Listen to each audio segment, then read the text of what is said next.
Hello everyone, আসসালামু আলাইকুম। আশা করি আপনারা সবাই নিশ্চয়ই ভালো আছেন। আলহামদুলিল্লাহ আমরাও ভালো আছি। আরও একটি ব্লগ ভিডিও দেখার জন্য আপনাদের ওয়েলকাম জানাচ্ছি। আজকে ব্লগটি শুরু করেছি সকাল থেকে। আজকে দেখা গেছে কয়েকদিন যাবতীয় সকালবেলা ঘুমের থেকে উঠে দেখি বাইরে প্রচুর বৃষ্টি হচ্ছে। তো গতকালকে বৃষ্টির মধ্যে খিচুড়ি রান্না করেছিলাম, আর আজকে প্রচুর বৃষ্টি হচ্ছে। ঘুমের থেকে উঠে দেখি যে বাচ্চাদেরকে স্কুলে পাঠাবো, তারও ব্যবস্থা নেই। তারপর ওরা স্কুলে গিয়েছে, তারপরে আমি ওখানে দেখলাম যে বারান্দার টবের মধ্যে একদম পানিয়ে ভরে আছে। আর আমার এই বাগান গাছে কিন্তু মাশাআল্লাহ সবসময় ফুল থাকে আর দেখতেও খুব ভালো লাগে। বৃষ্টির মধ্যে কিন্তু কাজকর্ম করতে তেমন ভালো লাগে না, শুধু আলসেমি লাগে, ঘুমিয়ে থাকতে ইচ্ছা করে। তো আজকে প্রচুর বৃষ্টি, বলতেছিলাম সামিয়ার বাবাকে যে আজকে রান্না করতে পারবো না, তুমি কিছু খাবার নিয়ে আসো বাইরে থেকে। তো বলছে ঠিক আছে, দুপুরের জন্য বাইরে থেকে খাবার নিয়ে আসবো। তো সকালে আমরা দেখা গেছে রুটি নাস্তা করেছি, ডিম ভাজি করেছি। তো ওগুলো দিয়ে নাস্তা সেরেছি। তো ওর বাবা আসার সময় যে কাচ্চি বাইরে থেকে বাচ্চাদের জন্য কাচ্চি নিয়ে এসেছে আর কিছু আম নিয়ে এসেছে।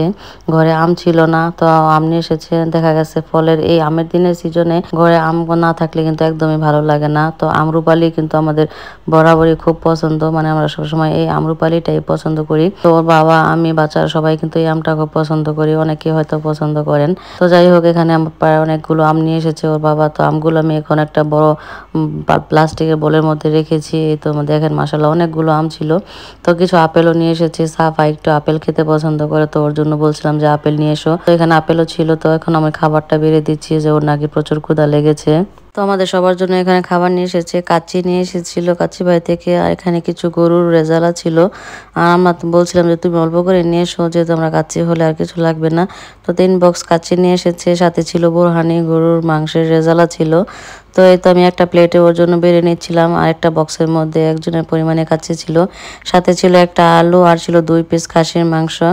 আর কাচ্চি বরাবরই কিন্তু সবসময় বাসমতি রাইস দিয়ে করা হয়, আর খেতে কিন্তু খুবই মজা হয়। তো দেখা গেছে বাসায় মাঝে মাঝে কিন্তু দোকানের থেকেও কিনে নিয়ে এসে খেতে হয়। দেখা গেছে আমি অনেক খাবারই রান্না করতে পারি, তারপরে মাঝে মাঝে আলসেমি লাগে, মনে হয় যে একটু রান্না থেকে বিরতি নেই। তো যাই হোক, আমি খাবারটা প্লেটের মধ্যে বেড়ে নিয়েছি। এখানে 3 পিস শসা ছিল, একটা কাঁচামরিচ ছিল। কেন রে ভাই, একটা লেবু দিতে পারলি না তোরা? 1 পিস লেবু দিলে তো ভালোই হতো, খাবারের দাম তো আর কম না।